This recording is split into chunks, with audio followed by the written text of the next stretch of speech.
Hi there. So today I'm going to be making a keto green bean casserole. So to get started with, I have a bunch of shallots. I'm just going to thinly slice the shallots, and then I'll be putting them in here, but I'll show you that step.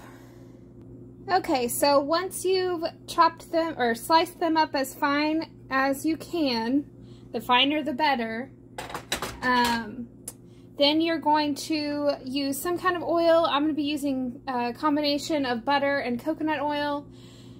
You're going to want like a pretty decent amount in there because you're basically going to be like kind of deep frying the shallots.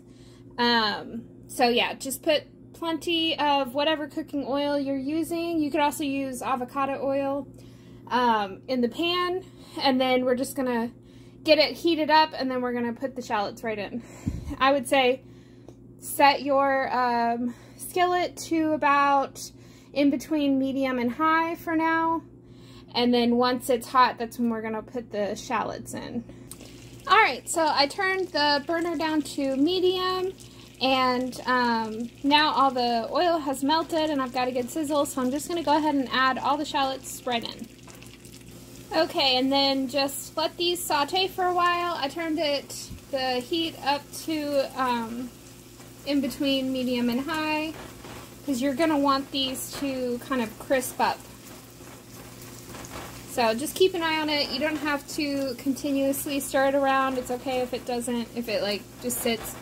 But yeah, just keep an eye on it. You want these to cook until they're more on like the crispy side. Okay, so I had them on high.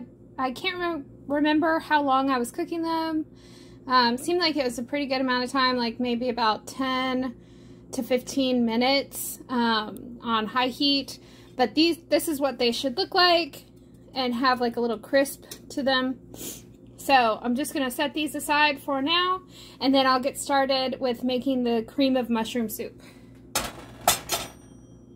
Okay, so to get started on the cream of mushroom soup, I've got heavy whipping cream, sour cream, cream cheese, and then a small can of mushroom pieces and stems. I've drained the can about halfway, but we're going to use some of the juice in the soup. So to get started with, I'm just going to go ahead and start by pouring some heavy whipping cream in and getting the heat back up. And then I'm just going to add about a spoonful of cream cheese and then the same amount of sour cream, and just get those in there and get them melting. Alright, and then while those are still melting into the mix, I'm going to go ahead and just add all the mushrooms. These are in like larger, like, well, not large, but like larger pieces and stems. If you want, you can definitely finely chop these. It does not bother me, so I'm just going to put them in as is. And I am adding just a little bit of minced onion, and then some salt to taste. And those are optional. You can add whatever seasonings, you know, you might want. I've heard some people like to put parsley and garlic in here, so it's really just up to you, but I'm using a little bit of minced onion and then just some salt. Alright, so the next step is to just simply, I added a thing of frozen green beans in here. You can use canned if you want, just your personal preference. I just happen to have frozen. So then you're just going to add some of the cream of mushroom soup right in and mix it all in, and then you're going to add some of the shallots, not all, but some of the shallots, and mix that in. So I'll do that, and then I'll show you what it looks like. Alright, and this is what it looks like before I toss it in the oven. So you've got some of the cream of mushroom soup in there, and then some of the shallots. Mixed right in. So I'm just going to toss it right in the oven at 350 for, I want to say, approximately 30 to 35 minutes. But we shall see. This is a smaller pan, so cooking times may vary depending on how large of a portion you're cooking. Okay, so I just pulled the green bean casserole out of the oven. So here's what it looks like. And then I'm just gonna top it off with some more of the shallots, and it'll be good to go. All right, and then here we have the final product.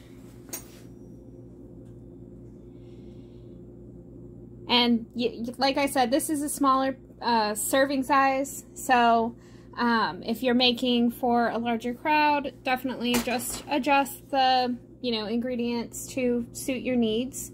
But yeah, these fried onions, the shallots that are on top, they taste, in my opinion, they taste so incredibly similar to like the crispy fried onions that usually go on the green bean casseroles.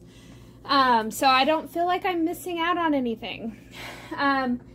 If you guys end up trying out this recipe, definitely comment down below and let me know what you think and how your Thanksgiving went, if you celebrated Thanksgiving, or if not, if you did something else that was special on that day. I still have several different Thanksgiving foods, Thanksgiving food videos coming up soon.